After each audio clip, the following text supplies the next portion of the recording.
Thank you, everybody, for coming to the Aaron Torres Podcast YouTube page. If you could do me one quick favor, see that little black subscribe button on the bottom of your screen? Go ahead, hit that little black subscribe button. Really does help this channel grow, my audience grow, and I appreciate it more than you know. Thank you again. Now, here's the video that you came here for. Let's move on to, ironically, this is a crazy weekend in college football when we have 5 matchups of ranked opponents, and one of them is not Clemson, Florida State. Florida State goes to Clemson. How about this? Florida State on the road is actually a 2.5 point favorite in this game. The over-under in this game is set at 56.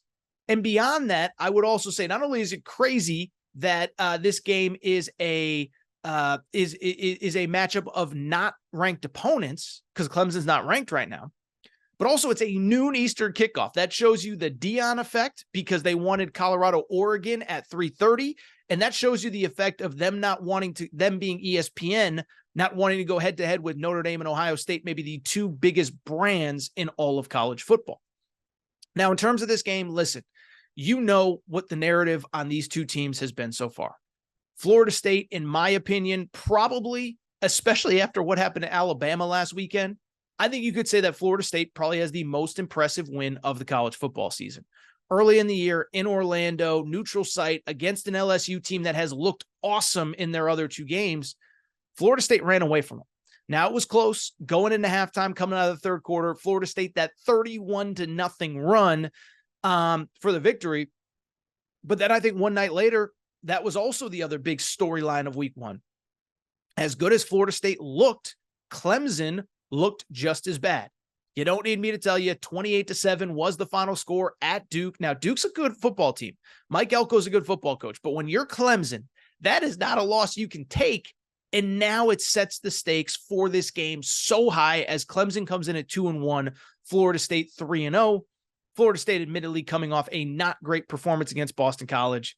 But here's the bottom line. They were up like 31-10 at one point. Jordan Travis gets a little bit banged up. They get a little conservative. I am not worried about that. What I will say, though, is that while Ohio State Notre Dame is the biggest game of the weekend, and I would guess that, Colorado, Oregon will be one of the most watched along with Notre Dame, Ohio State. I think this one's the most interesting from this perspective. I think there is so much on the line for Clemson, and I don't think anyone in college football has more to gain or more to lose in this game than Dabo Swinney. First of all, part of it is like the hierarchy of a college football season in the last year of a 14 playoff. The idea that Clemson already has 1 loss in the regular season, 1 loss in ACC play. You lose a second game here, you're almost certainly not making the playoff, and it's going to be very hard to even get into the ACC championship conversation. Keep in mind, Clemson still has to play at Miami, at North Carolina, Notre Dame at home. You lose this one, you get embarrassed. It could be a long season at Clemson. But really, to me, that's what also makes this so interesting, because it's not just about Clemson. If they lose, what about this? Florida State, if they lose, then all of a sudden their season is going in a different direction. What's interesting about this game, as I said, there is no one in college football that has more to lose in this game, or more to gain, by the way, than Dabo Swinney. Because to me, this isn't just a game with a result and a winner and a loser. This, to me, is an entire indictment on who Dabo Swinney is and how he runs his college football program. I think if you're a college football fan, you probably know what I'm talking about. But for people who are confused, let me explain. Dabo Swinney, more than anyone in college football, maybe the only guy left, right, that is just super anti-NIL, super anti-transfer portal, specifically the transfer portal. And I've said this a million times. But there were a lot of coaches when the transfer portal first started that were not fans, that eventually realized, you know what, if I want to win at the highest level, I have to do this. John Calipari was outspoken against it. Tom Izzo was outspoken against it. Nick Saban was outspoken against it.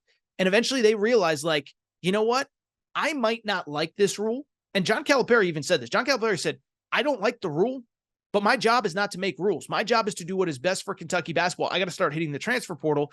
And Dabo Swinney is the last remaining holdout that is not and refuses to hit that portal. And so I bring it up because if he wins this game, then hey, I told you my way works. But if you lose this game to this Florida State team, it is really, really, really bad and a big indictment on the way you're doing things. Why is that? It's because this Florida State team has been built almost exclusively through the portal. This Florida State team, just think about this roster. Jordan Travis, transfer from Louisville. Keon Coleman, the leading receiver, transfer from Michigan State. Second best receiver, Johnny Wilson, transfer from Oregon. Jaheim Bell, tight end, transfer from South Carolina. Jared Verse, transfer from Albany on the defensive line. Their entire team was built through the transfer portal. And if they go to your place and smack you around, I think that fan base is, if they haven't already, there is going to be some real tension with that fan base and Dabo Swinney. And so that's why this game is so interesting. And I'll be honest, didn't have a pick for Ohio State, Notre Dame. I do have a pick here. I like Florida State, and it's for that reason. I don't love taking road favorites,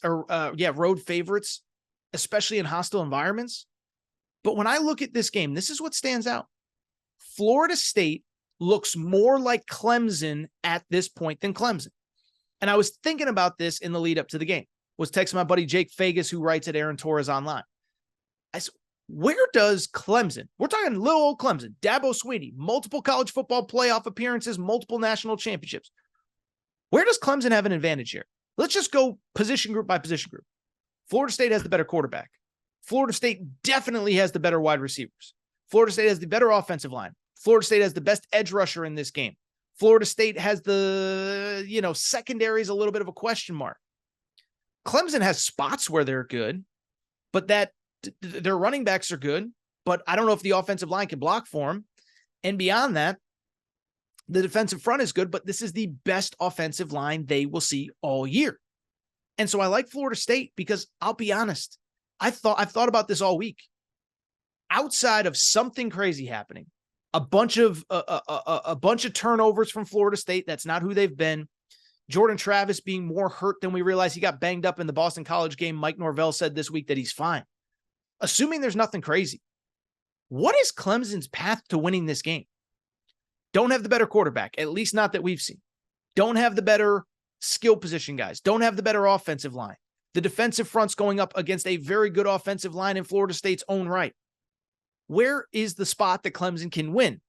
Because I don't trust Cade Klubnik, the quarterback. And keep in mind, too, he listen, everybody looked really bad against Duke, but it's worth noting from Clemson's perspective, even in their win last week against Florida Atlantic, they won 48-14, but it wasn't like they blew Florida Atlantic off the field with talent. They had 68 more yards of total offense. They had 204 yards passing. They did run the ball pretty effectively, but it's not as though in that win, they just blew them off the field with talent and athleticism. And it goes back to something Tom Luganbill said during the Clemson Duke game. He said, I'm sitting here on the field and the size, speed, athleticism for Clemson versus Duke, it's pretty much the same. There isn't a substantial advantage in size, speed, athleticism for Clemson. And so when I don't think they have the better skill position guys, I know they don't. When their offensive line is a mess, how do they get this win? I just don't know unless Cade Klubnik is way better than we expect or something crazy happens with turnovers from the Florida State perspective. And so because of it, I honestly think this game is going to go a lot like Florida State LSU. And I actually think Florida State is really actually kind of built to win in these environments. Even though it's a noon kickoff, it'll be a tough environment. Florida State, that offensive line can just wear on you. Remember, they had the number one rush offense in the ACC last year. Think about Jordan Travis. We think about the wide receivers. That offense is going to wear a lot of people out. Great offensive line, run the ball at you, and then those wide receivers are just so tough to contend with. Now, Clemson's defensive back play has been good. They haven't faced anything like Florida State. They won't face anything like Florida State all year. So my official pick in this game, I think Florida State wins and wins convincingly. I think Clemson can keep it close based on their defense for a half. I think Florida State pulls away. I am going to say a final score of 27-14. I'm going to say that Florida State covers. I'm going to take the under in this game as well. And I'll tell you this, if this game goes down the way that I think it will, Dabo Swinney is going to have some really, really tough questions to answer come really Saturday. I was going to say come Monday, but they're going to have tough questions come Saturday. You know, that Twitter page, Message Board Geniuses, make sure to be checking that page there on Saturday afternoon and evening, because it's about to get crazy.